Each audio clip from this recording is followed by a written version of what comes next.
Call this meeting to order. Please rise for the pledge. Oh, good Lord.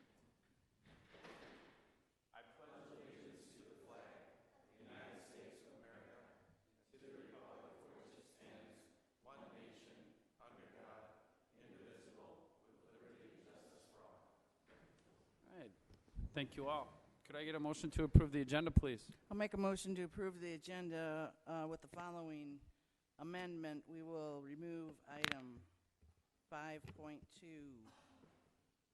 till another time. I'll second that. There's a motion and a second. All in favor say aye. Aye. Any opposed? Motion carries. Do we have any resident comments and or questions? Anybody?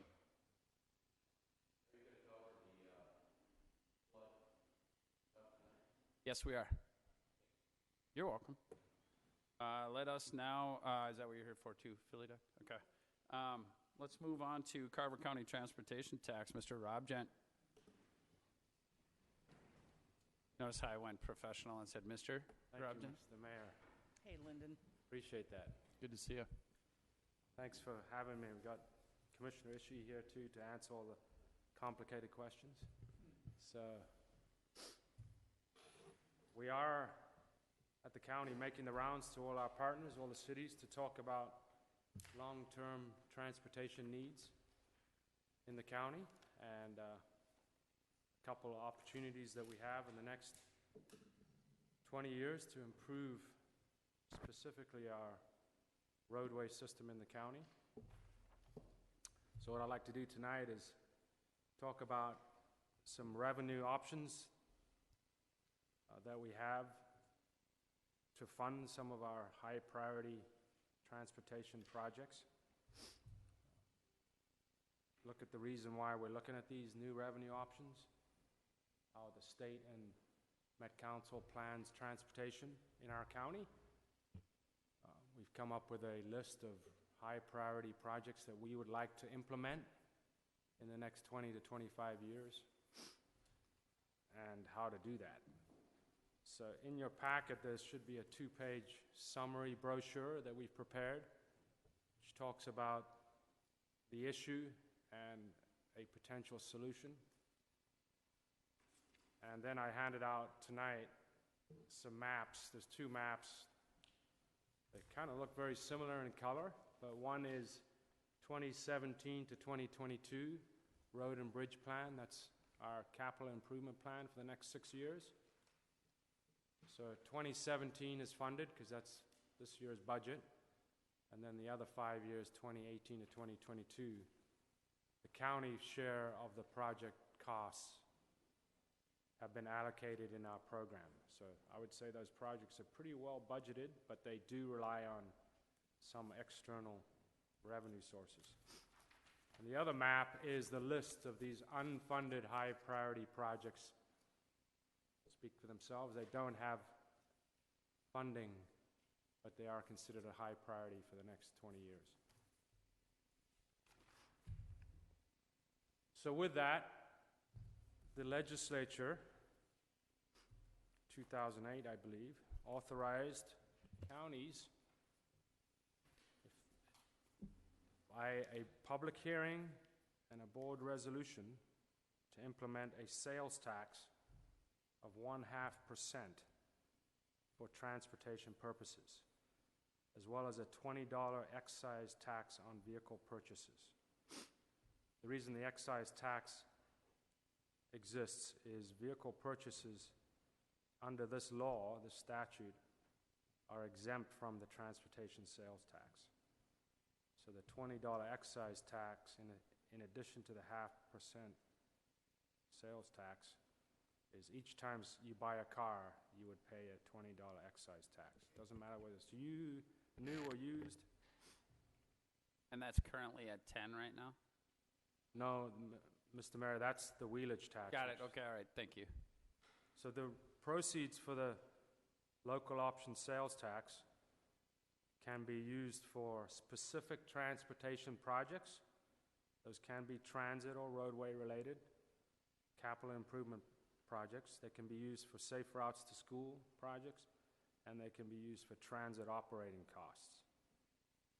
the way we're made in the county, the way we're made up, our specific need really is roads, road corridors, more than anything else. So, what the county board does is if they implement this tax is they create a list of projects, and those projects are funded with the tax, and when their projects are done, they have to terminate the tax. So based on our investigation, if the tax was implemented in 2018, it would generate about $3.5 million. That's annually. And if you look at a 24-year window, which I'll explain why it's 24 years, that's really fully funds our plan. That would raise about $102 million. What is a 0.5% sales tax? That's 50 cents on every $100 purchase that you might have. We've done a few calculations based on demographics in the county, and that would equate to $2.61 per capita per month. Now, Mr. Mayor, the one you referred to is the wheelage tax. Right now, the statute allows county boards to levy this tax by resolution. It's a tax of $10 per vehicle. Most registered vehicles this would apply to. So if you have 2 vehicles, you'd pay $20. Motorcycles, scooters, and motorized bicycles are exempt. What the statute allows is, in 2018, the board can increase this tax in any dollar increment up to $20 per year. So we're looking at both of these revenue sources to fund our future projects.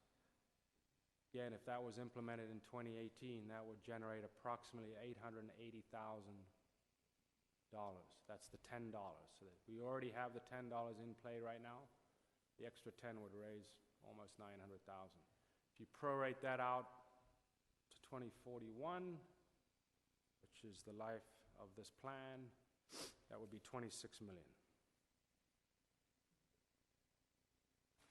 This map shows we're not alone. A lot of counties have implemented various revenue sources over the years to help out their transportation system. Can I ask a question, Lyndon? Sure. Unless you want to get through this, then we can go back. But as I go through, I'm seeing questions that I have. So we're following this process of, and you say things like fund our projects, yet that hasn't really been defined. And so I get the tax, and I get, actually Commissioner Malushnik made a reference in your special session that cities may not understand the safety aspects of things, and I can assure you that we do. But when you say things like fund our future projects, are you talking about just county projects, or are you talking state projects as well? No, it would be a combination of state. So state highways like 212, Highway 5, 41, Highway 7, those are state highways. So we are looking at both funding state highways and county roads, and I'll explain why in a second. That's a big deal. Along those lines. When you say things along the local transportation taxes levied by counties, and we're pointing out that other communities do this, have an excise tax, sales tax, a wheelage tax, how many of these counties also fund state-run projects or state-run highways? I don't know the exact answer to that, but I do know that our neighbor, Scott County, does. They passed this tax in 2015, and I think they have 13 major highway projects. Every one of them is on the state highway system. So it really seems to be a Twin Cities metro issue, specifically or more common in the suburban counties where, as you'll see in the planning process, the suburban counties are really kind of outside of the planning horizon for the Met Council and MnDOT in the Twin Cities area. So the state highways tend to be very high traffic roads, so you'll see that's why we're looking at those. So, but there are counties you can see in green, a lot of tourism counties that have passed the sales tax, and I would imagine they're using almost all the money on county highways. You might see that Olmsted County might have a trunk highway or two. So the green ones are the sales tax counties only. Blue are sales tax and wheelage tax. Yellow are only wheelage tax. And then the gray counties, there are the CTIP counties, or the Transit Improvement Board. And they're only allowed right now to levy up to 1/4 cent, and those have to be used for transit ways. So any metro county can be a member of CTIP. Scott and Carver is not a member. So anyway, why are we doing this? Well, just to look at the big picture, I don't have too many details, I could talk about it forever, is we have a 20-year long-range comprehensive plan, which we're in the process of updating. But essentially, that shows about $1 billion worth of need. That's on the county roads and the state highways that are critical to Carver County.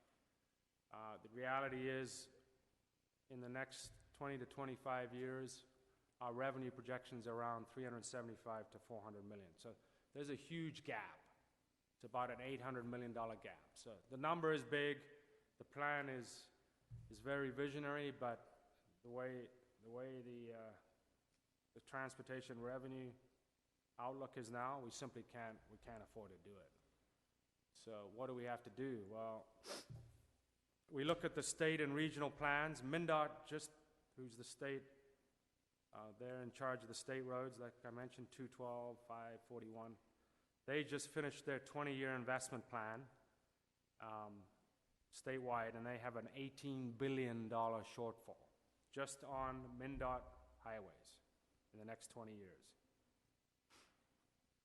In the metro area, there are 0 mobility or expansion projects in Carver County for the next 20 years. So there is 0 money to expand Highway 5, 41, 212, 7 for 20 years in Carver County.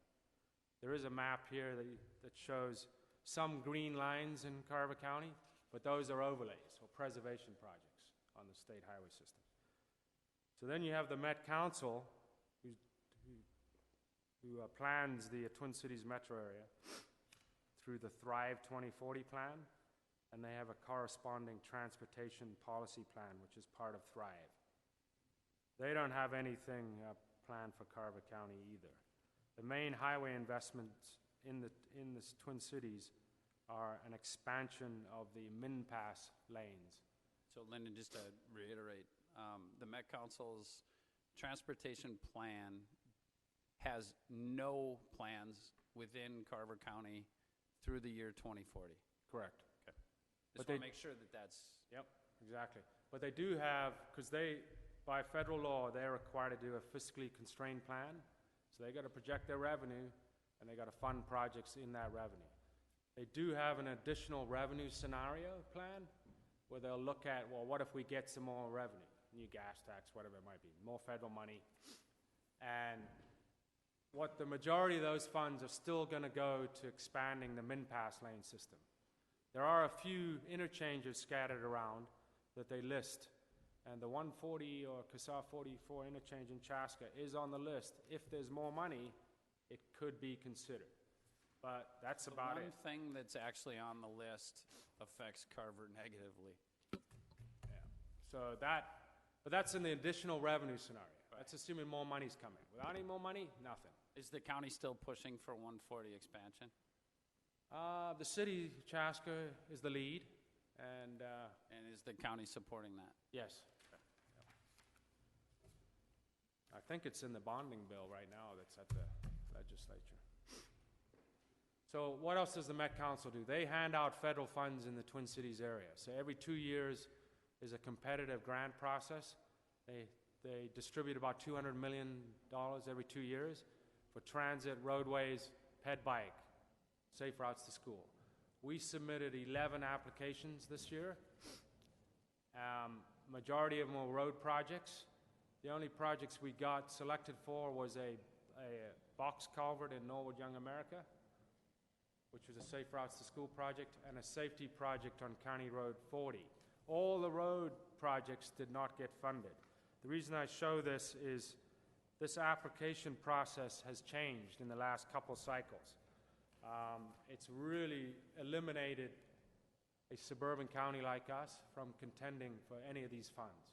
And I can't say this strong enough because we used to do very well with this process. County Road 10 between Chaska and Waconia, we built that with federal money. Federal funds that came through this grant process that goes through the Met Council. So basically it's a scoring process, and the highest projects get the funding. Well, the way they've changed it, it used to be they had categories of roadway and you could compete in your category. Now you compete with every road, so they're all lumped together. So we have to compete with really high urban roadways in Hennepin County. Just can't do it. County Road 11 from Fleet Farm north to Engler Boulevard, that was federally funded. So these are our bread and butter projects where you could get $7 million, up to $7 million per project, and then the county would fund the rest. Significant funding source for us. That is gone.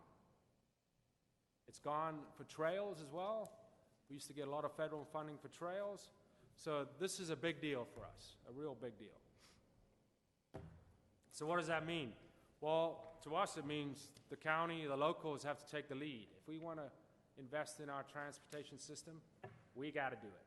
The county has to prioritize our system, and we got to look at all roads. What are the most important investments we need to make? And then we've got to consider these new revenue options that are available to us. Can we fund the highest priority projects with some new revenue? So but how to do that? Well, we have our CIP, all of our planning has these major goals. Preservation is number one. We make sure we keep our roads in good repair, and I think we do a really good job of that. County roads, I think, are in excellent shape. Bridges, we fund bridges, and we go after state bonding to fund bridges to help, and we do safety. Those are core. You got to do that. We're moving into more of a rehabilitation or recycling program on our really old highways. Some of our highways are 60 years old now. They were built in the 50s, late 50s, 60s. They're old. Once they get to be out 60 years, they start getting soft at the bottom. To reconstruct a road is about $2.4 to $2.5 million a mile, two-lane highway. We can do a rehab, which is a recycle. You grind it up, and you add emulsion and then you add a new surface. We can do that for about a third of the cost. So it's kind of a new program. One example is Highway 5 the state did it, between Waconia and Victoria. They just did this major rehab where they ground up the road. So it's really the new method to try to get a 35-year life out of an old highway. So we're looking at that program. We think within 5 years, half of our roadways will need to start going through this process. Improve regional mobility. That means look at the highest priority routes, figure out what needs to be done. This is Highway 5, you see on the screen. Look at regional mobility and safety. Those roads have the highest traffic, highest crash rates. MnDOT's not coming. The regional solicitation process is not coming. So what do? We've got to look at that. Account for development and growth, of course. As development happens, we have to build new highways. We're one of the few counties in the state that is still building roads on new alignment. We have a big project in Waconia with a new high school.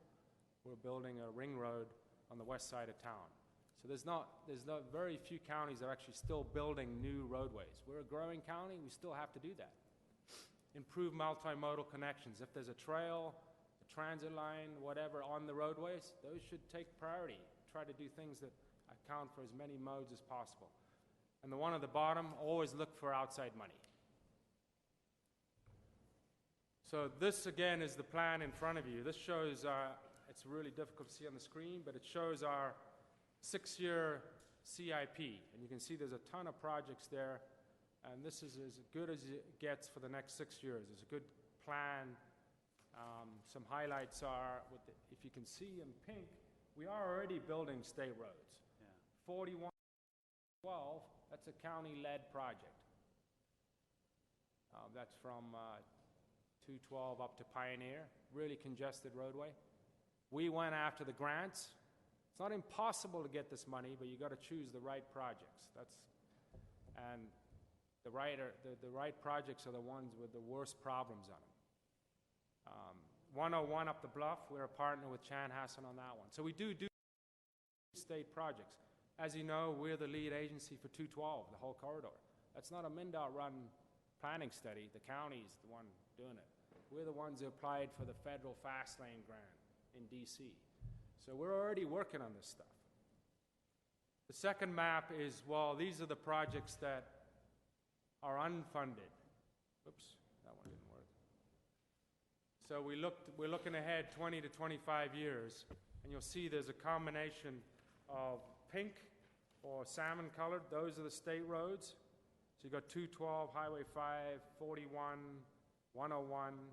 Yellow are the county facilities. Projects on County Road 11, County Road 10, Pioneer Trail, Casar 61 in Chaska.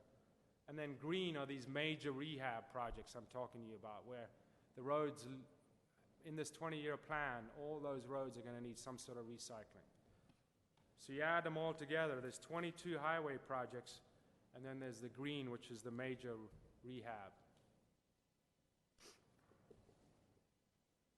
So the cost of all that, remember I said the $1 billion thing? This plan is about $417 million. Still significant, doesn't get the whole road system plan accomplished, but it chooses the ones that we think are the highest priority.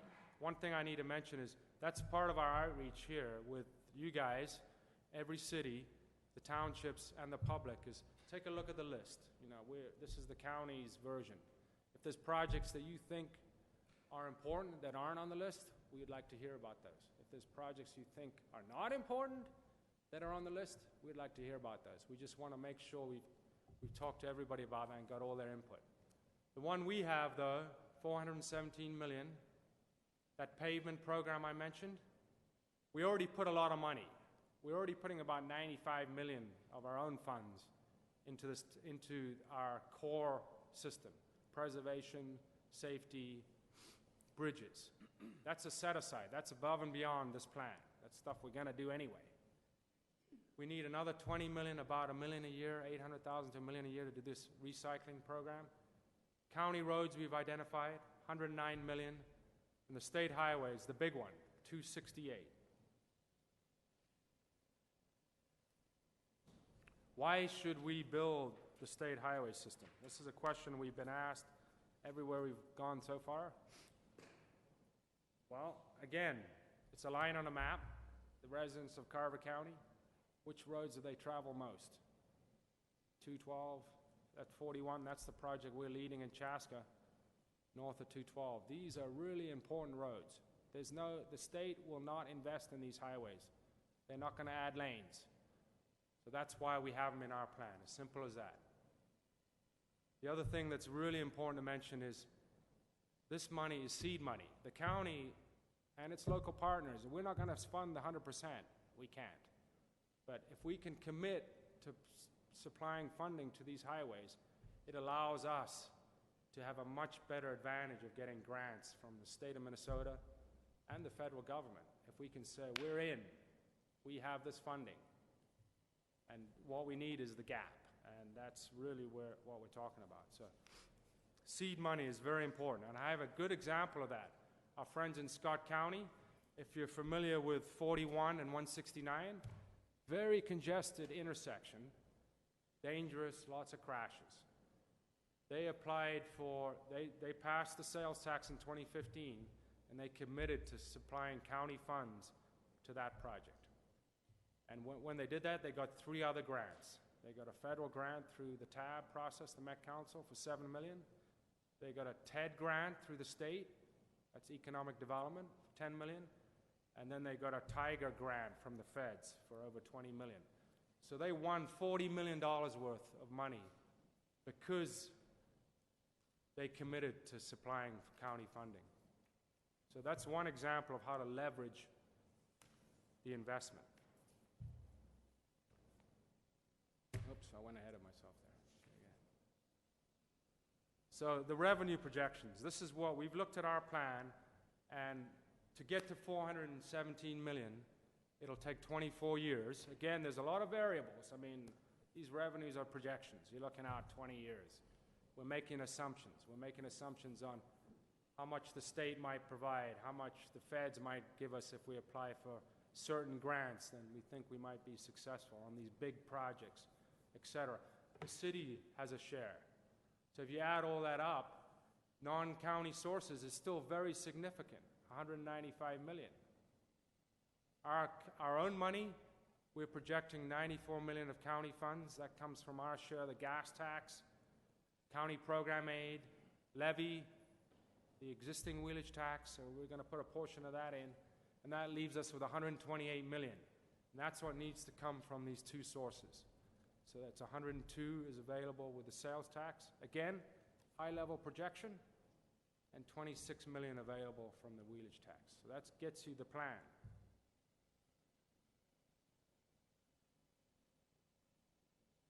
So with that, the last slide, or I think it's the last slide, is showing, if you show the CIP, the 6-year plan, and the high priority projects together, you can see we're funding a ton of different corridors in the county. So we think we can reach many different places. A lot of the rural areas are going to be this rehab, recycle program. We are going to do some shoulder widening in there. The major projects are obviously the two sections of 212, the 2-lane gaps. Those would only be done with leveraging these big federal dollars from Washington, D.C. And then some significant urban projects. If you look in the eastern part of the county, zoomed in a little bit, you can see in Carver, we've got 2 projects identified. The light blue, I don't know if I can point at this thing, maybe not, is County Road 11 from 212 down to 6th Street. And then that's actually in the 6-year plan right now.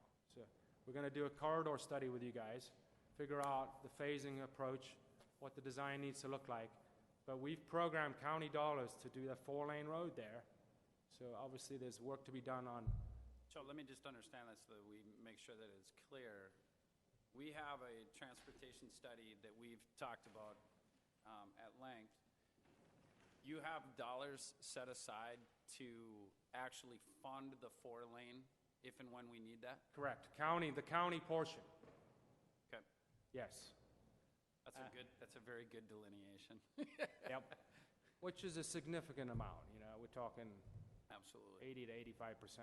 Yep. And that's just ballpark right now. Sure. We'd obviously. And I just wanted to make sure that we Yep. understood that the project was funded, not just the plan. Correct. Thank you. Then in yellow is the next piece. See, that's the unfunded portion, but we know that's a priority for the city as well. That goes down to County Road 40. So yellow means it's on this sales tax, wheelage tax list. So if that was implemented, that's one of the projects we would propose. So those are the 2 significant ones in Carver, but you can see 212 is on the list. That's the pink line. The 140 or County Road 44, it's now called in Chaska. That's blue. Again, that's in the CIP. There's a lot of variables with that one. That's certainly not fully funded, but the county share has been at least put into the plan. So you can see a lot of information, a lot of projects, but they're all extremely important in our minds. One of the other questions we get is, well, how do we allocate the money? Well, that's still up for debate, but we do suggest that we do fund these high-priority state projects, and we use the new sales tax and wheelage tax for these critical projects. The county ones, again, we've got 94 million of county funds. We would use our own money first, but any shortfall, we would backfill it with the sales tax and wheelage tax. The other question we get is, how do you program it? That's a really good question. There's a lot going on here. These projects would get developed as they get developed. I mean, a lot of them are already kind of in the recipe phase. 212 we've been working on for years. We've got a preliminary design done. That 101 up the bluff has got a preliminary design done. There's a lot of projects that are already well underway. But things change.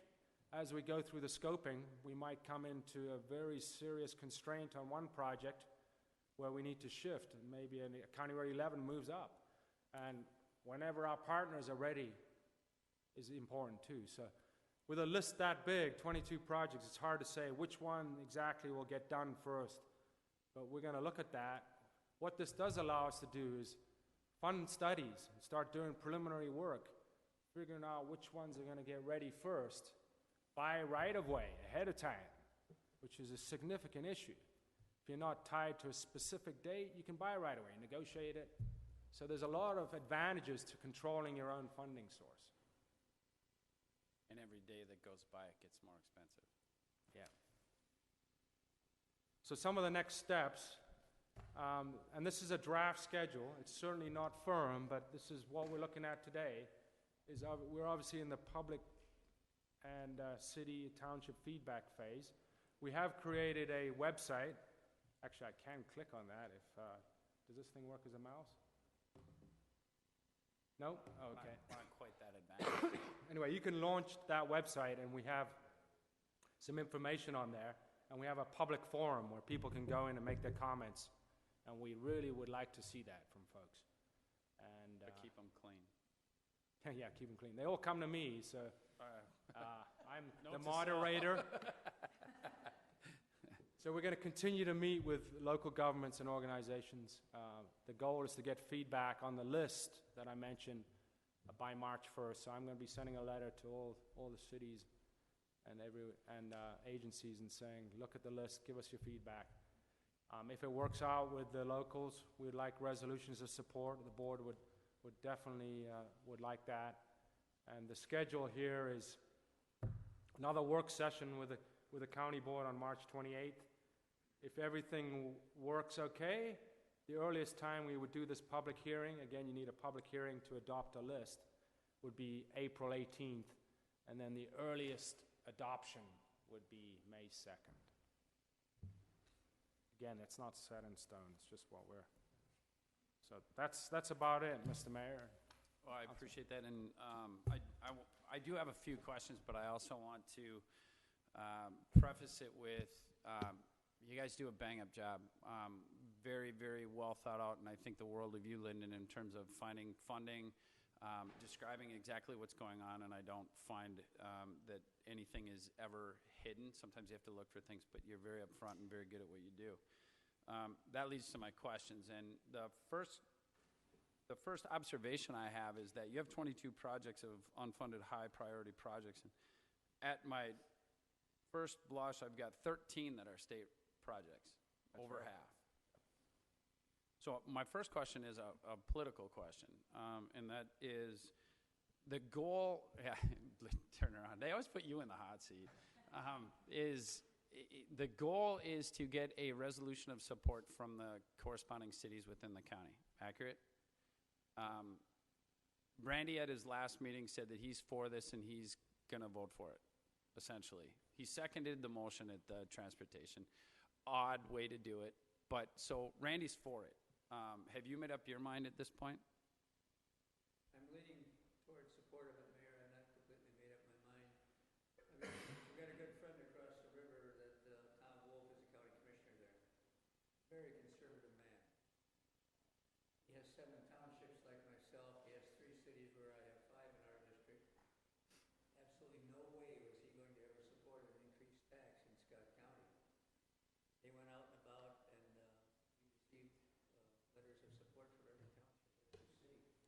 And he told me at a meeting a while back when they were going through this, he said, Jim, I've got to support this, and people want me to support this, and I'm going to. I said, well, what was the feedback like a year later or 2 years later? He said, it's worked out better than we ever imagined. So I am leaning towards supporting it, Mayor. I will Okay. submit today. This is the first city I've met with in our commissioner district here. We're going to go see Cologne and Northern America yet this month. And in early March, we're going to go to Germany and Hamburg. And we actually haven't heard a whole lot from any of the cities. Commissioner Lynch and our county administrator in Laconia were maybe earlier this evening at a work session. Okay. Okay. This leads to more. Why don't you come on up, because we're going to need you to talk into the microphone. I apologize. I should have had you do that earlier. The question that I have is kind of twofold. So we start funding state projects, and I also understand why. I know that our county has had a relatively strong battle and understanding of the Met Council in terms of voting to put county commissioners or elected officials on the Met Council. And it's a power struggle, and I get it. Let's say we start funding state projects. What's the state's incentive to then say, well, okay, let's go back and fund those state projects? The counties are already doing it, or they're leading the gamut on that. How do we go back on that? I think the reason this began was we think we find ourselves at a point in time where the state, and I always go back maybe to the Palential administration when some of the road projects got left go in order to save money. And that has pretty much, in my opinion, continued at the state up to today. We've watched, thank you, we've watched the likes of Scott County and others. I know I've got a commissioner buddy in Olmsted, and they've done some state project work down there as well. And that's a question that we have gotten from time to time, Mike. We had a township association, Mr. Mayor, I'm sorry, a week ago. It's Mike. Yeah, it's Mike when we're in the coffee shop. But the fact is, we had a township association meeting, and a similar question is, I couldn't find anybody out of all of our townships that night that debated the half-cent sales tax. The burr under their saddle was pondering putting some money into state roads. But we are pretty much in agreement, I think, on the county board that if we're not able to do some of the lead work and participate when an opportunity presents itself, it's not going to happen. Otherwise, I don't think there's anybody on the county board, Mr. Mayor, that's enthused about putting money in state highway projects. Everybody thinks they should take care of their roads, and we'll take care of our roads, and you'll take care of your roads. But from our viewpoint, that's not happening for us anymore in regards to funding from the state. Okay. My last question, or my last comment, is if a relationship, a structure changes at the state level and monies become available and the state actually follows through on their commitment to actually take care of state roads, will this tax / wheelage, excise, all of it, will it go away, or will this money go into something else? Well, it's for transportation only, and you can add if you like, Lyndon, but you have the opportunity, and it's one thing about this particular tax, everything stays here in the county, but it can be terminated when the projects are done or at a point earlier if so decided. Have you ever seen a tax terminated within the county? No, I've not. Okay. I'll be completely honest. And I'm pretty sure that you can do every project on this list and be down the road 20 years, and there'll be so many projects that none of us in this room have envisioned that will be lying before us. I always talk about the new high school over in Waconia. As Lyndon mentioned, we're building a new county road. I don't know the amount of money. I've heard it, but I don't remember it. $16 million project. They built a new high school, as most of you, I'm sure, know, directly west of the present high school. So we need a new county road. It was not in a 5-year plan, was not in a long-range plan. The administrator, the county engineer, nobody knew this was coming, but a referendum passed. You've got a new school coming to your own city. But there's a road in place that hopefully will handle that. Is it going to need expansion? Of course it is. And you'll have new roads to the west of that in the future. But as these referendums and different things happen and pass, you have stuff that comes to you, and the county's got to come up with $16 million. Now, we may borrow that. I don't know what options we'll all be using, but it's something we didn't envision. And we're very fortunate to live in a growing county. I know many county commissioners from across the state, and in some of our small counties, they struggle to beat the band, to plow the snow, and all those types of things. But with the county growth comes demands, as the five of you know very well, because you're experiencing it here very much firsthand, as Highway 212 is helping to grow your city dramatically. If I could follow up, Commissioner, on the Waconia project, that's a small example of leveraging. We did get a state grant because we're building a roundabout at Highway 5, and without our seed money for the ring road, they're not going to give us the state grant. So the question about why do we build state highways. We have no choice. It's as simple as that. They could double the state gas tax, and there's no expansion projects coming here. One small example, well, we're in the metro area, so we have to compete with metro counties. 94 between Minneapolis and St. Paul, 12 miles. That's over 1 billion. Carries 120,000 vehicles a day. That road is shot. That's not in their plan, but it's still a huge priority for the state. So what's how Hoppy can we doing? compete? What's Nash doing? What are our state representatives doing and selling and telling their constituents when we're the ones that, and I appreciate, and I'm for what we want to accomplish within this county, but I also believe in pushback and finding out exactly how to get this done. We answer, the five of us answer to people on a daily basis on a personal level. You know, I don't, you answer to some people on a personal level, but at the end of the day, you know, what is the state? What are they telling you? I mean, you can say all day long that you have a 12-mile spot for $1 billion, and we go, what the heck? Right. But what are they saying? Well, these will put it into education. And all those things are priorities. So what are they saying? What is the state telling you as a county? Well, the state's telling me that, you know, you mean MnDOT or the legislators? Sure. The legislators, Anybody.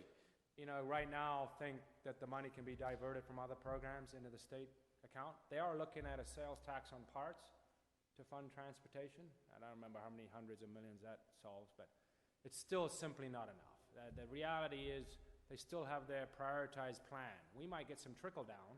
Preservation, sure, overlays, rehab, but to add another lane on Highway 5, not going to happen. So the answer coming from the state is there's a tax coming. The answer coming from the county is that there's a tax coming. So, okay, I get it. So these are just stuff that I need to know in terms of moving forward. So those are the only questions I had. Does anybody have anything? Now, you said that if the state starts funding some of these projects, is this, all these three taxes, are these just for these 22 specified projects, or once they get completed and the state starts to kick in more, will there be other projects that will be funded with this money? Yeah, you can, once the list is done, you got to shut it off. But the board Okay. could do another public hearing and add Okay. That was to my the question. projects if they wanted to. And if, you know, something happened with the federal government, say there was an enormous amount of influx in infrastructure spending, and some came to Minnesota, and we didn't Maybe need, Donald Trump could do some negotiating. Right. No, we didn't need this funding, the board can certainly shut it off. Doesn't need to keep going. Okay, thank you. all right. Anyone else? Thank you, gentlemen, Very very much. I appreciate appreciate your the time. Thank you. Thank you very much. Thank you. We have a great relationship with these guys, too. They do great work. So. I agree with you. Thanks, Jim. Thank you. Thank you, Take Lyndon Commissioner down Ishii. Dahlgren Road. I will.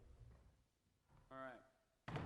Moving forward, we have no public hearings. Could I get a motion to approve the consent agenda, please? I'll make a motion to approve the consent agenda as presented. I'll second. There's a motion and a second. All in favor, say aye. Aye. Any opposed? Motion carries. We have no unfinished business. Ms. Nash, firm map update. Could you please tell us what FIRM stands for? Certainly can. FIRM stands for Great Maps. There we go. Um, Gentlemen, you're on the spot. Along with that is an updated flood insurance study for the city. These were both completed back in the 70s originally, and that's the maps that have been used now for decades to determine who does and doesn't need to have flood insurance in the city of Carver. Several years ago, FEMA and the state DNR started undergoing a process of map modernization where they were using the better available data that we have today than what they had back then to figure out what areas really should be in the floodplain and out of the floodplain. So that's been a 8 to 10 year process at this point, and they are now at the point where they have put out what's called the 90-day appeal process, and this is the last step before they adopt the new maps and make them official and officially the ones that we would use going forward. In Carver, the impacts on individual properties vary depending on where you are in the community. The map that I have on the screen overlays the existing floodplain along with the proposed new floodplain. The new Cindy, floodplain, could I interrupt you? Can everybody hear Cindy? Not well? If you either want to speak into the microphone a little bit more. I can do that. All right, thank you. The new floodplain is shown in the solid colors. So the blue solid color is the 100-year special flood hazard area. It's now called a Zone AE. The difference between that and what you have right now is a Zone A. What that means is that they've actually figured out what the base flood elevation is. Before, it was sort of an estimated number. So now it's actually rated, and depending on where you are in the community, it's a different number and different level. But the blue is the Zone AE. That corresponds with the blue outline on this map, which is the old Zone A. And I picked this section of the community just to show you on the screen, and you can see that properties on the east side of 3rd Street East, some of them are more in the special flood hazard area than they were before, whereas some properties on Broadway are now out of the special flood area and they are in currently. So it does have a different effect on different properties depending on where you are in town. The pink colors on the map, the solid pink is what everybody kind of calls a 500-year floodplain. You're not required to get flood insurance in that area, but if you're in that zone, your flood insurance may cost more than if you're out of that zone if you opt to get it because you want to. And again, that has different impacts on where it moved depending on where you are in the community. We are going to have an open house on February 14th from 5:30 to 7:30 in the Church by the River, where we can sit down with individual property owners and help them understand the impact that this has on their specific property in general. There's also information on the city's webpage that provides links to the new maps. And we did send out a direct mailer last week to everybody who was identified as being in either the pink or the blue zones.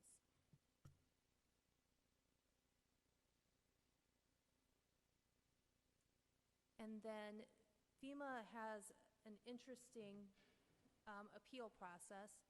They want the city to take the appeals from property owners that are impacted and then consolidate them for them and sort of, in a sense, judge the appeals as well. The appeals should only be made based on technical and scientific evidence. And we're proposing... Like maybe not being in the floodplain? Well, yeah, so it can't be, we'd like to take the city out of the floodplain. That's not going to be it. But what you can do is look at it and say, the base flood elevation on this certain in this certain area is X, and this property is 6 feet higher than that, so there's an error in this area, and so we think this one should be adjusted. Okay. That's the kind of information that we'd be looking for to bring back to your March 20th meeting, where we'll prepare a draft letter of either appeal or that there is nothing to appeal, whichever it ends up being, and ask for your approval of that so that we can send that into FEMA. With that, I'm happy to answer any questions that you have. So where we are right now is following a process. And I want to just make sure that we identify that process. The first part of the process is that we have maps provided to us, updated maps from FEMA that identify the current as well as the past floodplain. We have new maps from FEMA. We have overlaid them together. Okay, so we have an idea of what that is. Has that information been transmitted to each individual property owner at this point? That we have that in general has been transmitted out to the public and in the direct mailer that I mentioned, but not the specific, how does it impact your property? So the next step then is to talk about that at a public hearing and make city staff available to individual homeowners. Correct. That's the open house on February 14th. On February 14th, which is Valentine's Day. Valentine's Day. They can come in at any time during that 2-hour block, and Dan, So myself, really the only people that can come in are ones that aren't in love, because they will be in deep, deep trouble. Well, I'm going to be there. mailer also included my email information, and 2 property owners have already reached out to me with specific Starting that questions. process, so if they can't make that, you're still available? Yes. Okay, and your email address is on that mailer, as well as if you've lost that mailer, is It's on the available through the webpage. city's website? Yes. Okay. I'm just trying to make sure that we cover all bases here. So, gentlemen, do you have questions?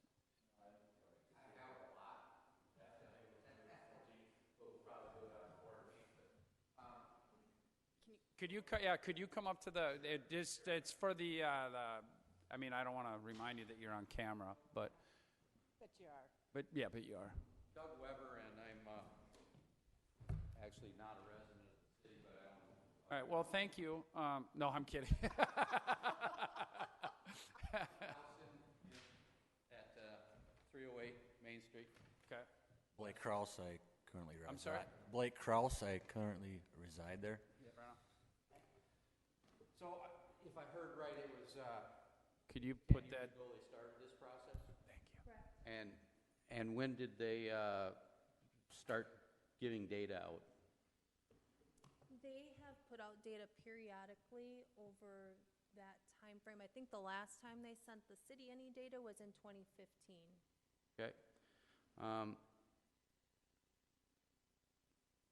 Some of these I'm not going to ask right now. Are there a lot of, what's the number of residences that are affected in the Carver? There were, I'm going from memory here, so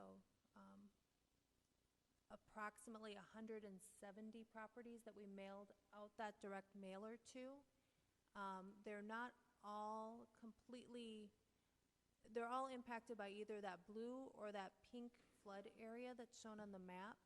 But I will say that many of the properties are going to be in better shape under this new map than the old one. Okay. And it's very dependent on the specific property. Okay. What is, so if you end up lying inside, of course, you end up on national flood. Are there zones as far as their insurance goes, or is it just a flat? I would suggest for specific insurance questions that you speak to an insurance agent, but generally they rate you on a variety of different factors, such as what the base floor elevation of your home is, how high that is above the base floor elevation for your zone, what type of construction the home was made out of. Okay. And there's a lot of different variables. All right. And this is probably for the board, affected negatively and positively, of course, would affect property value. Will that be handled in the normal basement as normal when you go to the Board of Adjustment, or is there going to be a special for raising and more lowering? Are you talking about assessment value? Yes. That's done at the county. Okay. The assessment value for your home is done at the county level. Do you have a Board of Adjustments, though, where you hear that? We do not. In the city? Okay. As the city, we do not. We make all of those recommendations to the county, and Okay. they handle appeals. County actually holds Does the appeals? holds the Right. meeting. Okay. I happen to be on San Francisco Township Board. I'm chairman out there, and we actually do our own, and that's what I was wondering. We used to do our own, Okay. but then we got kind of big. Yeah, that would change it, wouldn't it? Yeah. All right. I think most of the rest of the questions I have can wait till the 14th. Well, I would like to add that this is something that we've dealt with for a very long time, and I would concede that none of us are happy about it. This isn't something that we love to do. All right. One more question. You have a levy. It's not certified. Not certified. Can it The be Army- We're certified? in that Oh, boy. process. We have a $500,000 feasibility study that would be on the hook for half, just to tell us what that would all encounter.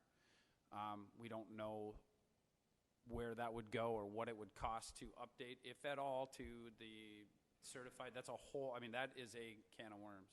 Okay. But we're in the process of investigating that. There's cost-benefit analysis that has been done, and the Army Corps of Engineers has put forth that they are willing to do a feasibility study if we're willing to pay for it. And that would have to be leveraged against what you can get on property value change. And Yes and no, but it just depends on the numbers. It depends on the cost-benefit analysis. It depends on who it affects. So we are committed to going down that road and understanding what it looks like, committed to no action, if that makes sense. Okay. Yep. Appreciate your time. Absolutely. Thank you. So that's an update. Cindy, there's no action that's needed. No action tonight. Thank you. Let's move on. Phil, did you want to add anything? Absolutely. Come on up. Please. We just like to have it so that we can get it recorded. You're always allowed to ask a question. Hi, everybody. So Phil Hamlin, resident of Carver. About 6 years ago, I got just ground into the gears by FEMA and something with being forced flood insurance on my property based on where my lot lines lie. And so now I'm kind of feeling it again.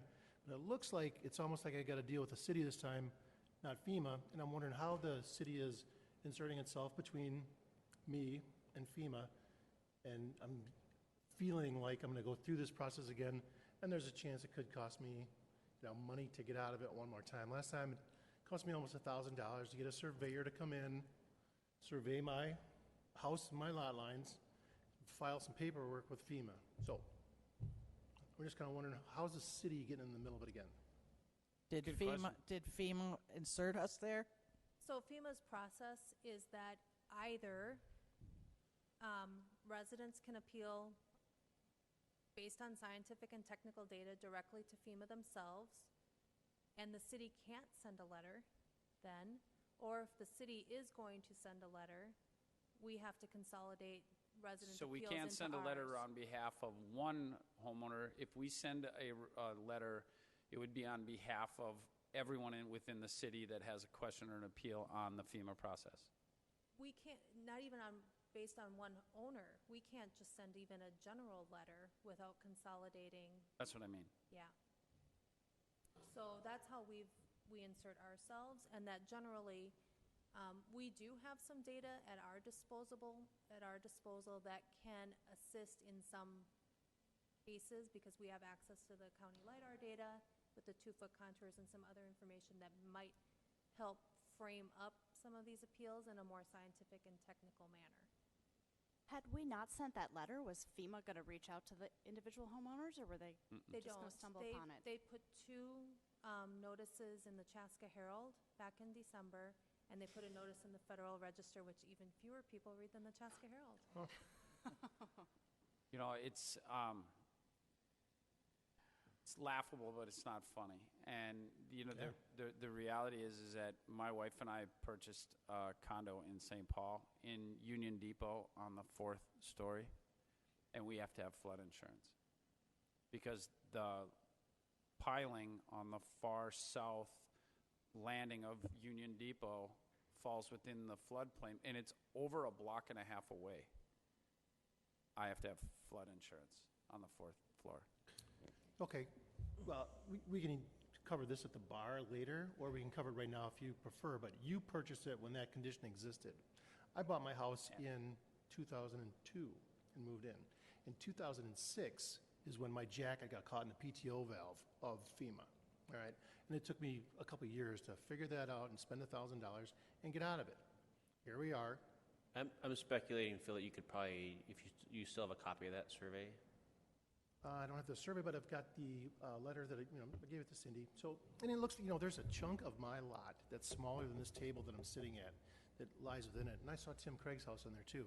Tim Craig I think went we through could probably get that same data from you, and you'd be good to go. I'm not speculating that you're going to have to go through a big mess. Like I've seen property owners have to go through what you're describing before. Yep. This sounds like maybe if you could just give a copy of what you got the last time and hand it to Cindy, we'd be good to go.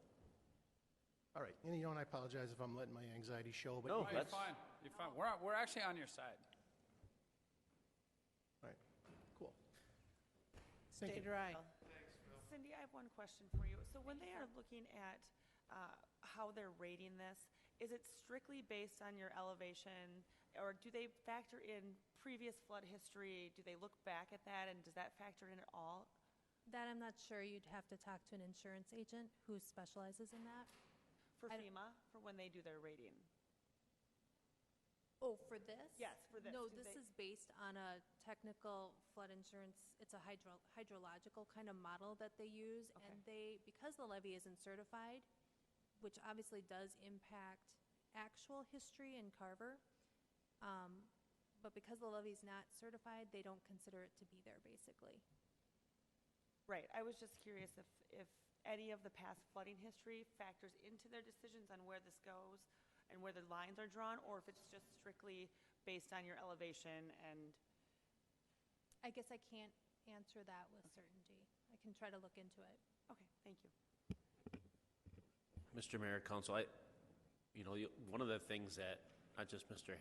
but probably several property owners went through a process of, I think it's boundary adjustment, is that there's a technical term for it where, pardon? An elevation certificate where you can apply to FEMA. And there's probably quite a few properties that were in a similar situation that went through that probably pretty painful process. But since FEMA has redrawn the lines and knowing kind of how our federal bureaucracy works, they're not nimble enough to recognize that these folks have already went through that process. And so there's probably going to be quite a few folks that feel like they should not have to deal with this. And Phil, if you know of other folks, or if the council hears of other folks, make sure they contact Cindy or Mark or Dan or myself so that we can get that paperwork, because that's just kind of like in Monopoly, you can go directly to goal. You're probably not going to find a lot of obstacles to this. It's just that the way that FEMA's conducting this process, it's not going to pick up past work. It's going to say, This is where the new line is, and they're not anticipating all the other work that's been done in the past. So that'll be something that as staff will have to make sure that we can help folks who get stuck in that position. Well, and I think that's why we're making staff available. We're doing an open house, and I don't think we can fix everything tonight, but the reality is that we want to make resources available so that we can help with the process, because it's not easy.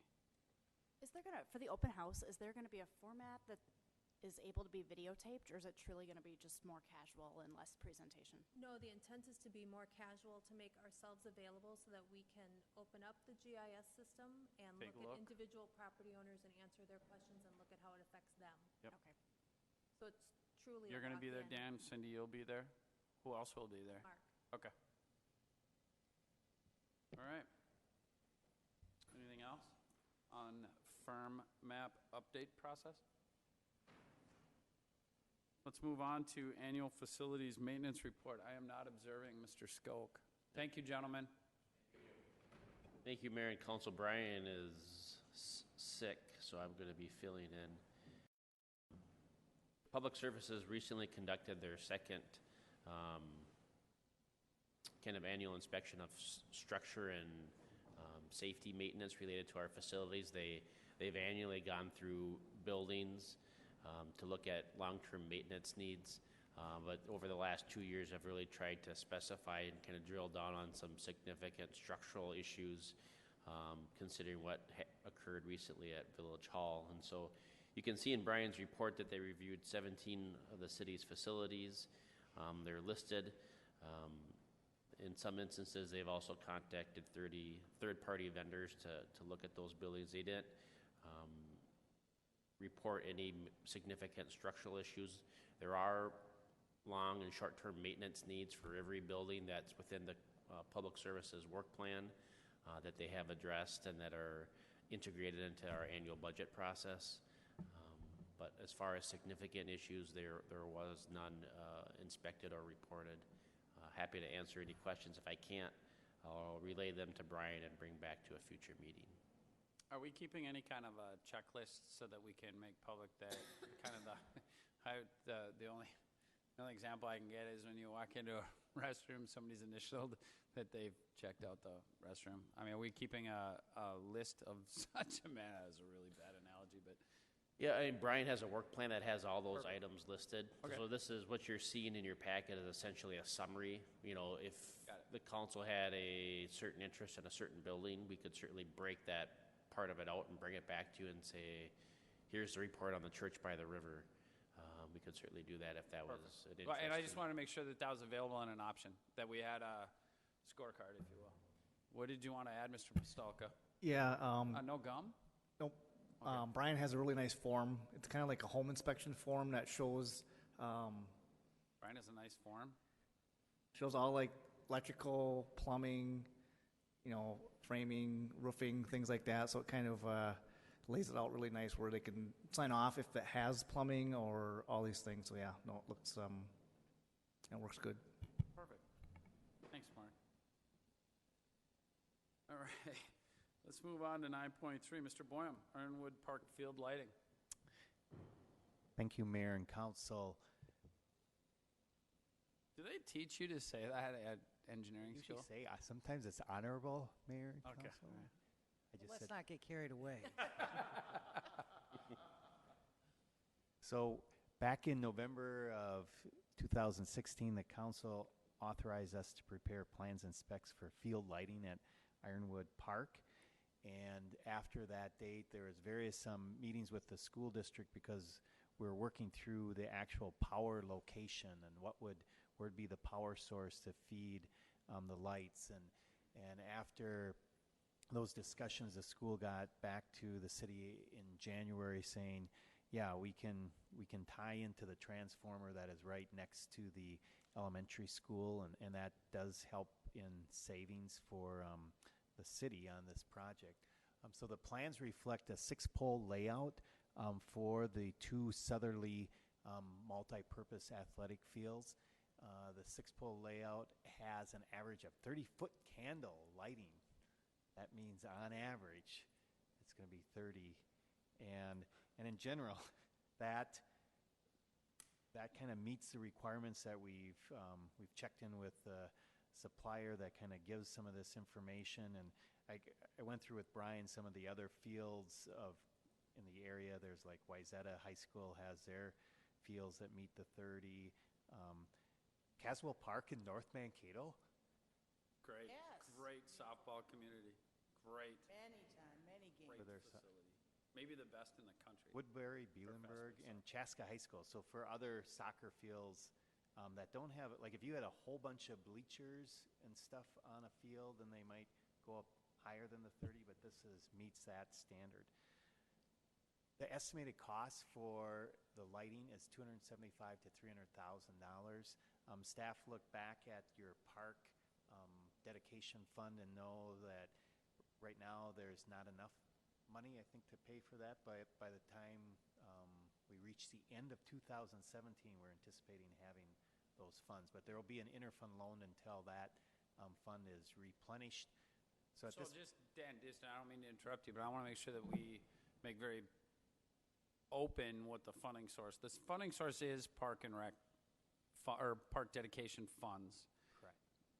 To fund that, to bridge that gap, we will do an interfund loan to bridge that gap with the idea that with all the development that we have coming in 2017, that we will be able to repay that with Park Dedication funds. So it is actually planned and budgeted for. I'd add one piece that based on timing, you'd be pretty close to not having to consider an interfund loan just based on some of the concept But plans. we may need to, and I want to Correct. make sure that that's out there. Correct. Thank you.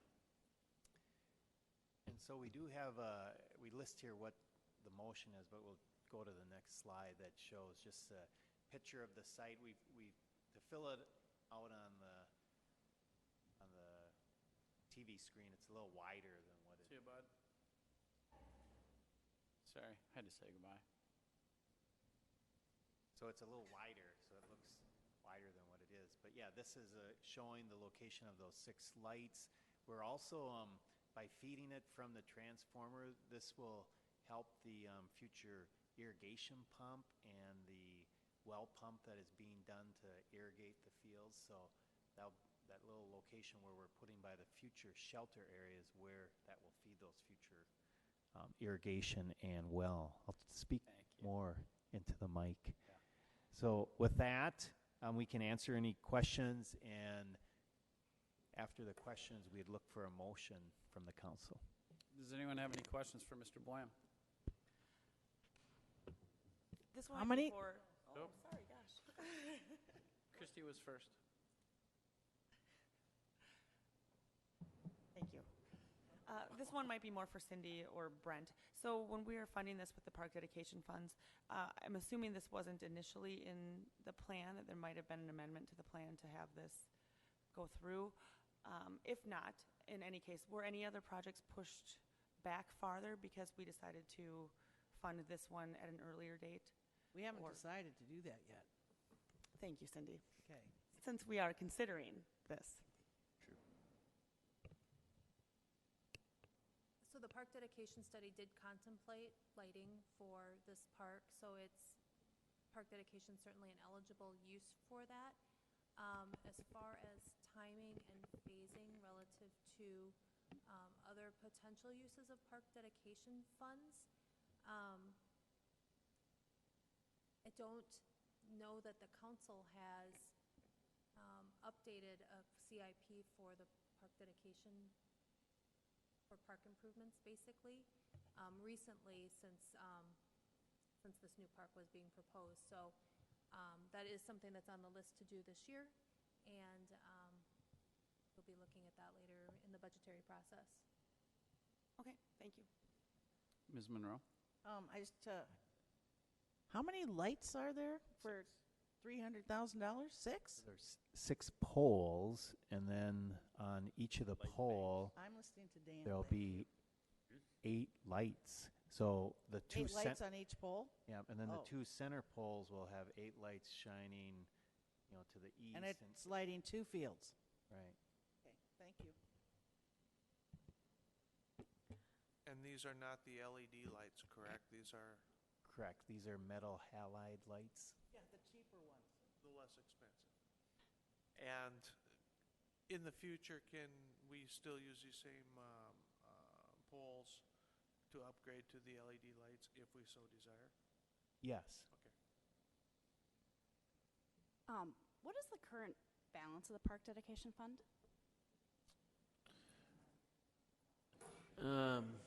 I couldn't give you an exact number. I think we're probably just below probably a negative balance, probably I would say 30,000 maybe in the whole. I mean, we also are going to owe the school district for the actually Ironwood Park improvements, but we, based on what we owe for that, and if the council chose to move forward with the lights, you'd have, just based on what we have for concept plans, and you'd have enough to make that whole if you chose to do that. But I'd have to get back to the council on what the actual balance is today. Is there, I assume that there's a cost savings by doing this now rather than waiting? Do you have any idea of what that would be? Yeah, because I think right now, because the fields aren't finished, there is those savings. We haven't estimated it, but we could put that together. I mean, you're saving the restoration costs that you'd be doing if you were cutting all this stuff in later. So, yeah, a few $1,000s at least in restoration costs. And one of the things that we talked about, just to piggyback on that, is if you don't do it now, you won't do it later. I mean, you have communities that would get built around there that are not, I mean, you'd have to hold public hearings about adding lights to communities that I would really seriously doubt that you'd do it.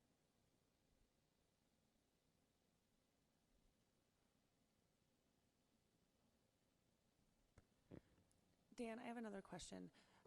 When this bid opens, and it says that we're approving the plans and specs, when the bid opens, does any of this include any type of maintenance plan after they're installed? I know that certain companies that do field lighting have a schedule that they would come back and check bulbs and things like that. Is that, do you know that it will be included, or it could be included?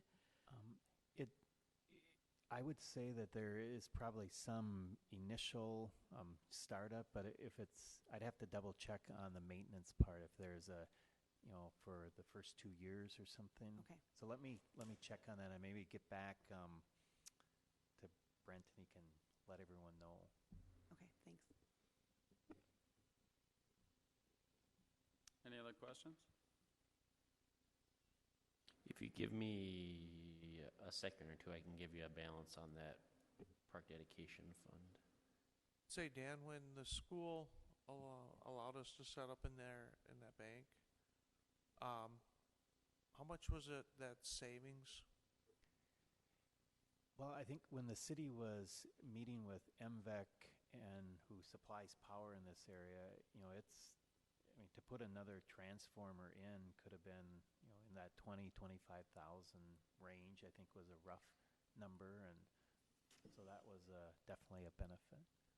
That was just for the transformer. That wasn't including running the wire up, back up on Jonathan Carver and then running it across, correct?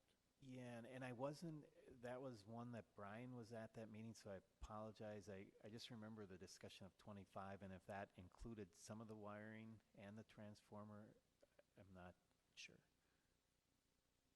Thanks. The park dedication fund balance is actually $32,081 in the black at this point. Okay, so there is a balance in there. Okay, thank you.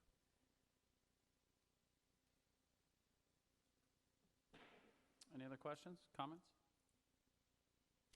Could I entertain a motion? I'll make a motion to approve the plans and specs and set the bid opening date for Thursday, March 9th, 2017 at 10 a.m. And I will second that. There's a motion and a second. Any further discussion? All those in favor say aye. Aye. Any opposed? Nay. Motion carries. Moving on. Community spaces. Excuse me, Mr. Mayor, if it wasn't unanimous, we'll do a roll call. Oh, yeah, good point. Please go. Councilmember Johnson, Nay. Councilmember Henry, Aye. Councilmember Mock, Aye. Councilmember Monroe, Aye. and Mayor Webb. Aye. Thank you. Thank you. Moving forward, Mr. Merrick, 9.4, Community Spaces Task Force Update.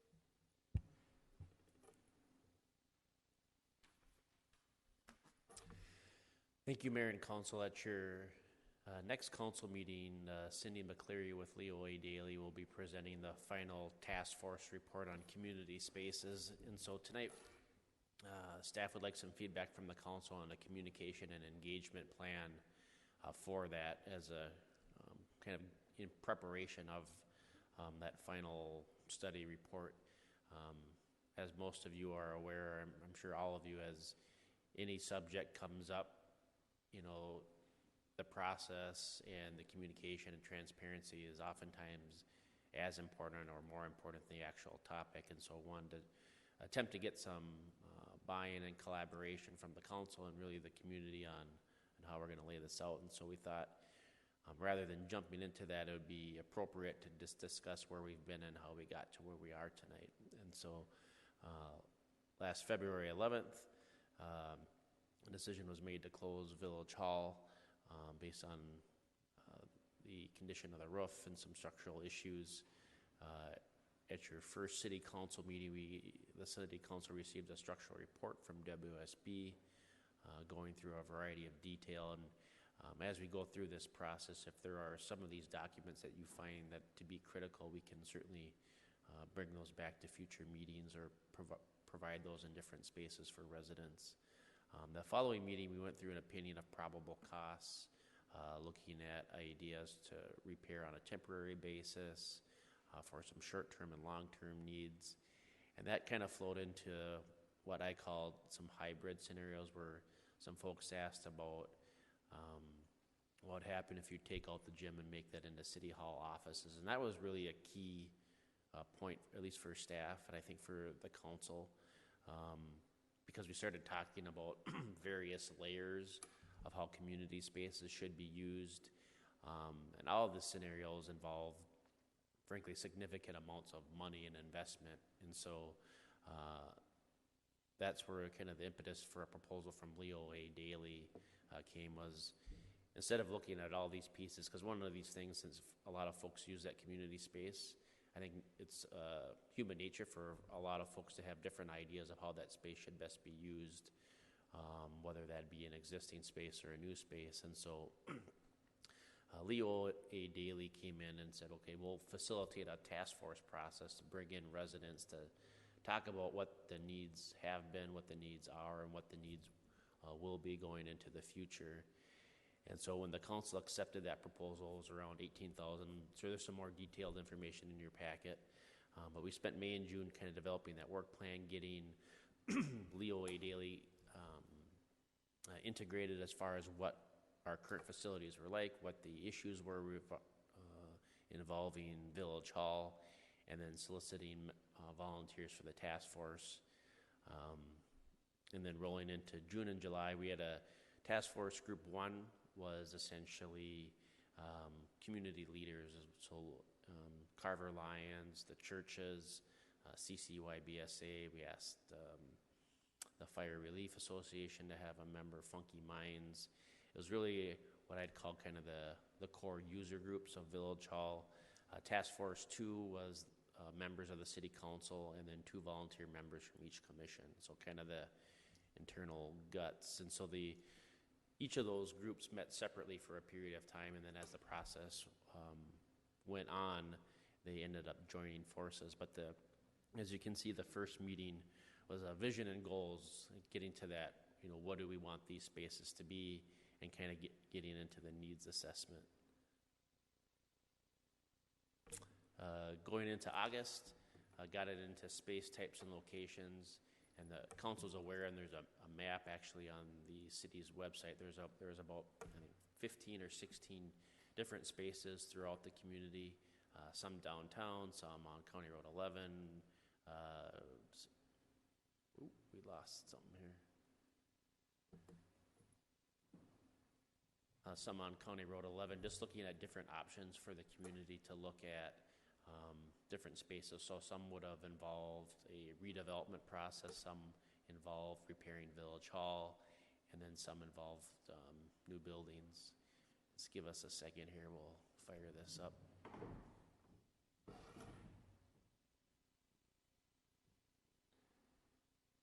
Actually, Vicki, if you have the connection point, I can bring it up on my computer.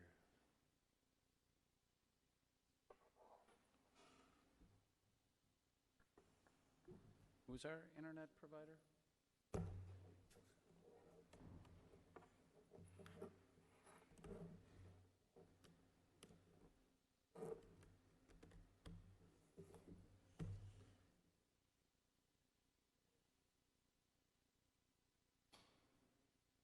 Oh, welcome back. I like it.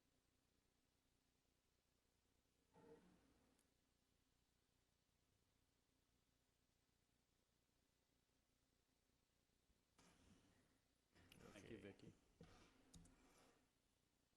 Very quiet in here. So Task Force 2, excuse me.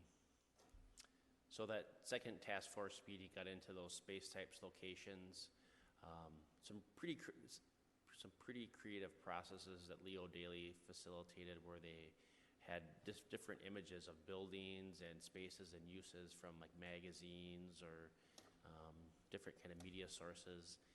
And what they had is that they had the task force kind of take those images that people found, that fit their use, and they put them on boards in different groupings, and it really kind of helped kind of organically build what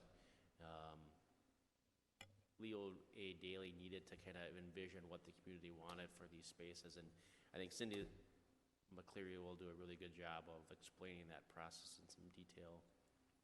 But that kind of blended into October, where Group 1 and Group 2 ended up meeting and really got into some nitty-gritty on some building concepts, locations. And that really was, I think, the first meeting really got into the nuts and bolts of Village Hall repairs and what was possible and how that integrated with some of the community space long-term needs that the community space task force members were talking about. And that led its way to this engaging Greystone Construction. The city ended up paying $2,500 to get an estimate from Greystone Construction. They brought subs into Village Hall and looked at the report with WSB. They met with the building official, Mark Pistolkas, just so we could get a true number. That was at least for as far as staff recognized, and I think the council would agree that a lot of residents came up in those early meetings last February and said, you should get a number from a contractor instead of having an engineer speculate on what they think it should be. And so this estimate is as true of a number as you're probably going to get. Obviously on a repair, it's over $100,000, so the project would be bid. So we can't get a true, go to 3 people and say, give us your number. It would be based on kind of the same methodology that Greystone used. So that took us a little bit of time. And I say that in that, as you see these dates, I think we've been meeting fairly consistently, month to month and doing follow-up work. And so I can appreciate how it's been probably frustrating because a lot of this work isn't probably the most interested in doing this research and providing this data. We've tried to do a good job of updating residents. We probably could have done more. There's always room to do more. But recognizing that there's probably a level of frustration with why can't this be done any sooner, and understanding that and trying to move toward helping people work to what we're going to get to in our next steps, which is we got the repair number from Greystone.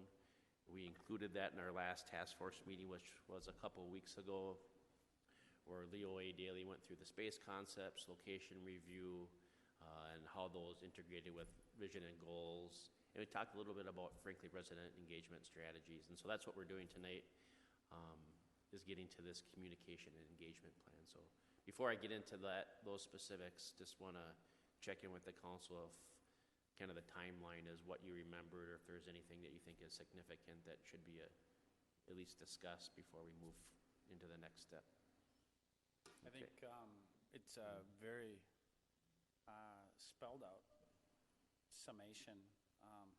What I would like to see as well is just the numbers of people that have been involved along the process, just so that it comes out that we, whatever started with 45 and ended up at 30, whatever the numbers may be, just so that it's a obvious cross-section of who and what we're trying to involve within the community. Sure. Does that make sense? Yep. So as far as communication and engagement, we've broken this down into steps. So the first step would actually be the presentation of the report. And Leo A. Daly is actually still working on that. We haven't seen a draft because there's a couple of follow-ups that the task force identified that they wanted some more information on. But this will include preliminary designs and costs, tax impacts for repair, renovation, and new construction-related projects. So repair and renovation is related to existing Village Hall. So we'll have that meeting live streamed and recorded. We'll also we're able with our new Granicus system to basically segregate out that topic and embed that link. And if someone just wants to watch the community space discussion, they can do that and we can post that. That meeting is on a Tuesday because President's Day is on a Monday, so that's a nationally observed holiday. So we'll be having our council meeting on Tuesday that week. So step 2 is kind of a major push, is then updating the website on that task force report, schedule of our decision or the council's decision making, important documents. So having the Greystone estimate document, a mechanism to share resident feedback via email through the website, updating the electronic message board directing folks to go to the website. And so all that kind of what I'll call kind of internal updating our media platforms will be done following the council having a chance to view the report for the first time. Step 3 and 4, 2 major pieces. So the city newsletter, we've already been in contact with the folks that do our utility bill insert as far as the printing and the printing of our utility bills. And they also do the printing of our newsletter and doing kind of a special edition newsletter. We've done a couple of those in the past on different topics, but really trying to identify a way to talk about this project so people get all the data that they need, or at least pointed in the right direction. Maybe a bigger format than what you'd have in a typical utility bill where you have 1 or 2 pages. But we'll also do that on the utility bill insert, maybe a little bit of some different messaging techniques so that it's not just a duplication of what's in the newsletter, but really trying to hit people. And some of the comments that we receive from some members of the council is making sure that we hit some of the folks that don't typically get a utility bill. So we have the folks in Carver Crossing, the folks in the townhome additions that they pay their water bill through their HOA dues. And so Vicki and her team have been working to update that mailing list, working with the post office and our printer to make sure those folks are included as well. And so those 2 pieces would be going out roughly around the first week of March. Then step 5 would just actually be kind of your old-fashioned, typical physical open house, similar to what Cindy and Dan and Mark are doing on the floodplain piece, where you'd have some boards up. Leo A. Daly would be here along with some city staff, go over the boards, and really, and I can't say this enough, the purpose for staff in this instance is to process comments and feedback. We're not here to pitch one concept over another, or we'd like this over that. And I think the sooner that we can build that relationship with residents, the better position we're going to be able to take that feedback.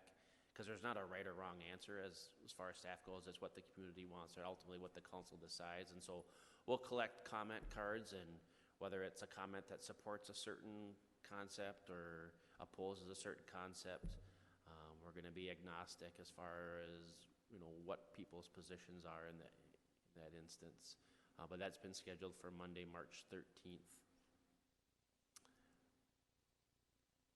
We're also going to follow that up with something that we haven't done as a city, at least while I've been here, is a listening session. And so looking for some feedback from the council on this, because it's a little unorthodox as far as I think what folks would typically expect is a listening session, just in that it's residents come. At this point we've given a bunch of information out about this topic through our website, through Facebook, through that open house, through the mail, and we just want an opportunity for the council to hear what folks have to say about it. And so it's specifically not set up to debate an issue. So if you have, I'll pick on Phil since he's in the audience, and Phil likes concept 2, whatever that is. It'd be an opportunity for Phil Hamlin to come up and say, I like concept 2, and here are my 3 reasons why I like it, and here are the reasons why these other ones shouldn't be considered.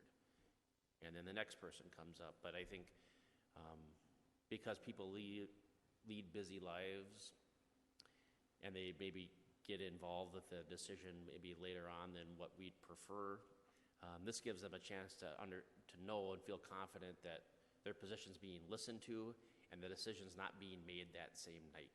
And so there's an opportunity to say to Councilmember Henry, here's my position, and he can consider that, or you all can consider that.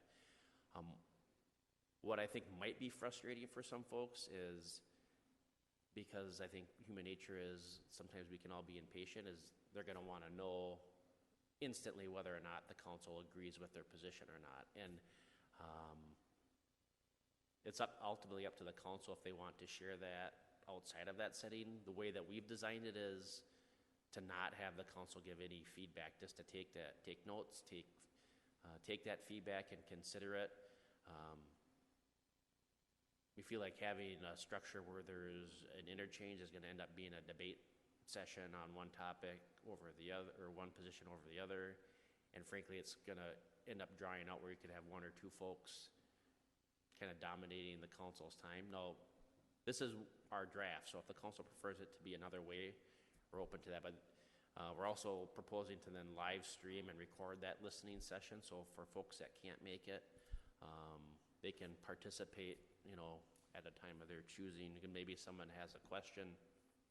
And that's another piece to that. If there's a question that staff can't answer at the time, we can get directly back to that resident with that answer. We can also create a list of frequently asked questions that relates to that and link that to the video, so there's some opportunities to do some cross-media work.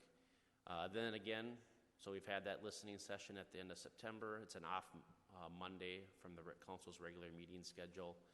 Following that up with additional Listening session at the end of September? Excuse me, at the end of March. Okay. Sorry. Just want to make sure, that's what I heard. Yep, end of March, so it's the last month. There's 5 Mondays in March, so I think it's March 31st.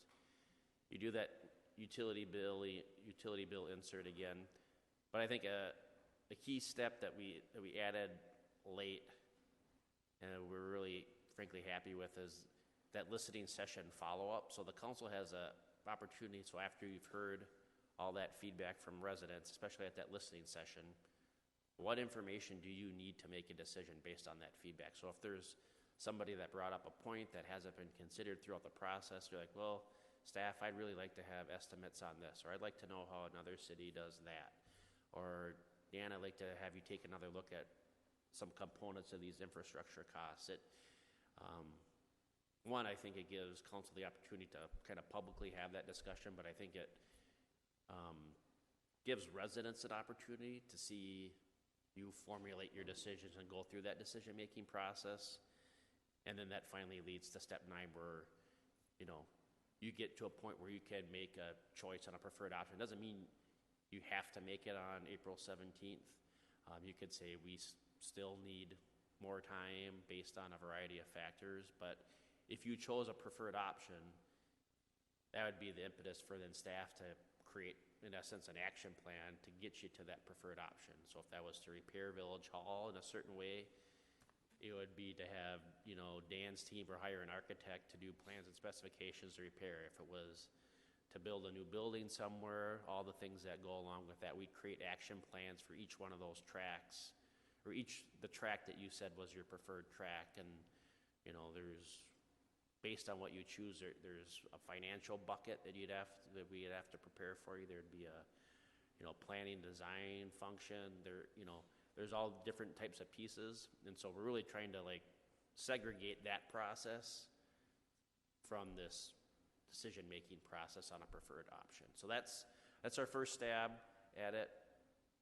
I know it's a lot, but looking for some feedback or comments that council might have. Questions, comments?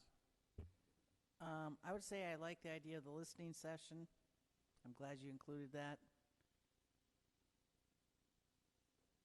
And I like the way you have this set up, but it does seem like it's just going to take forever. Yes, I'm aware of that. But I mean, I do like the way it's set up. I especially like the listening sessions because I think we need to listen. Not that we haven't been. You good? Okay. I really like it. I think it's thoughtful. I like how it's laid out. I like the listening sessions. I just have one question.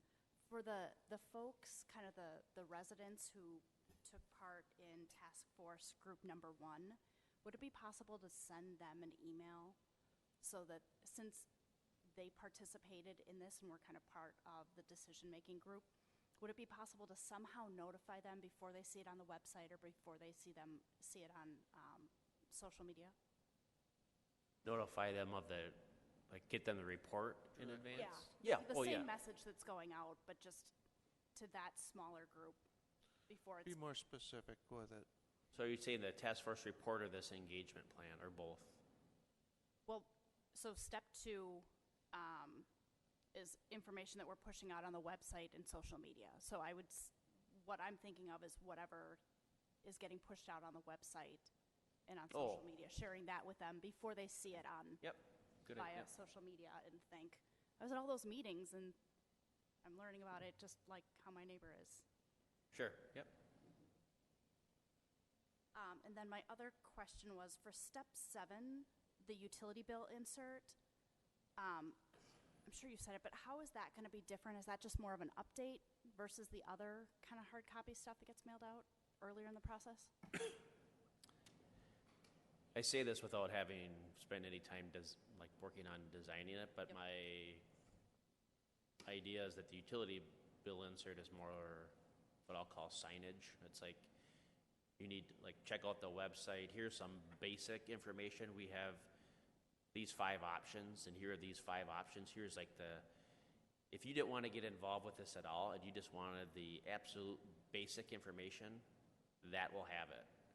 Okay. And it'll assign to get to more. The newsletter is going to be, I want to get into this, and if you want to get into it all the way, that's the website. And if someone wants to come in and talk about it, or a group says, hey, we would like you to really explain this, we're open to doing that too. But that's kind of the progression, or at least how I see it, without spending any time to physically put it together yet. Right. Okay. Thank you. Good work.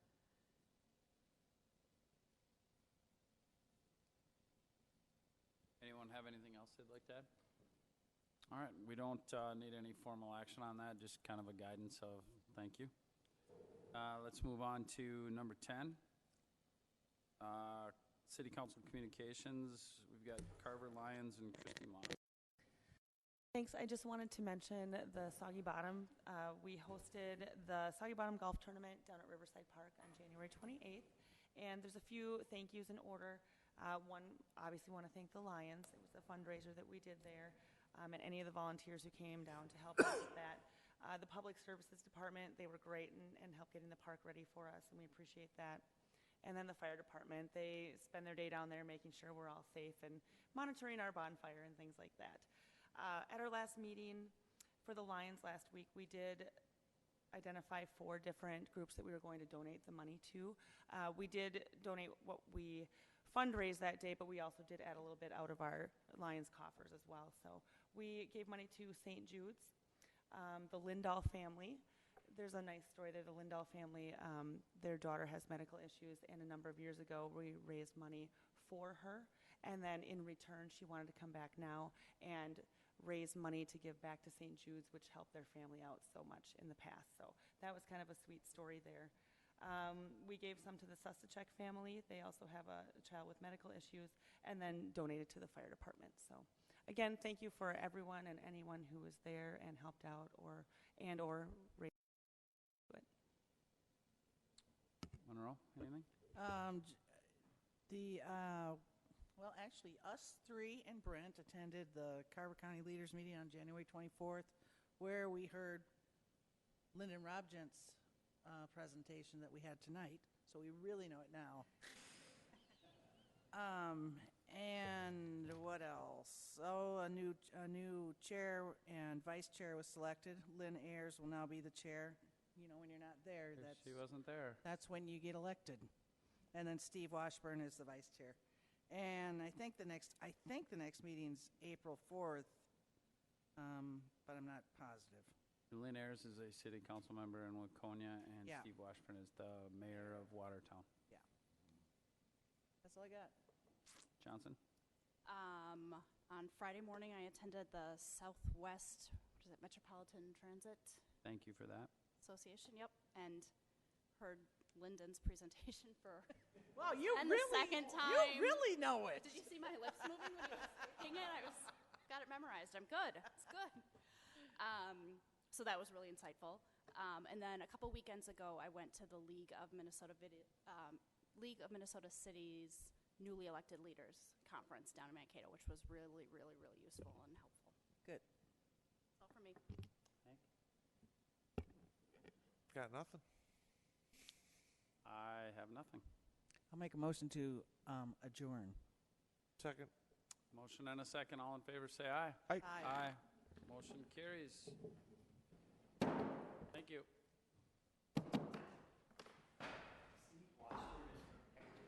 Yes. And you just couldn't wait to get that out. He's very proud of that, just like you. Did you know